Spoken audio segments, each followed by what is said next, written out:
మన రక్షకుడు ప్రభు అయిన యేసుక్రీస్తు నామంలో మీకును మీ కుటుంబ సభ్యులందరికీ నూతన సంవత్సర శుభాకాంక్షలు తెలియజేస్తున్నాను. ప్రియ సహోదరి సహోదరులారా, ఈ నూతన సంవత్సరంలో దేవుడు మీ కొరకు ఇచ్చిన వాగ్దానం సంఖ్యాకాండము 6:24-25. యెహోవా నిన్ను ఆశీర్వదించి నిన్ను కాపాడునుగాక.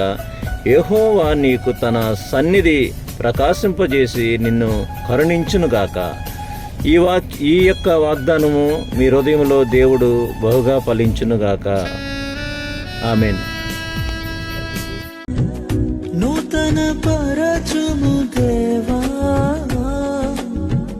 నీ కార్యములు నా ఎడల. సంవత్సరాలెన్నో జరుగుచున్నను, నూతన పరచుము నా సమస్తము. సంవత్సరాలెన్నో జరుగుచున్నను,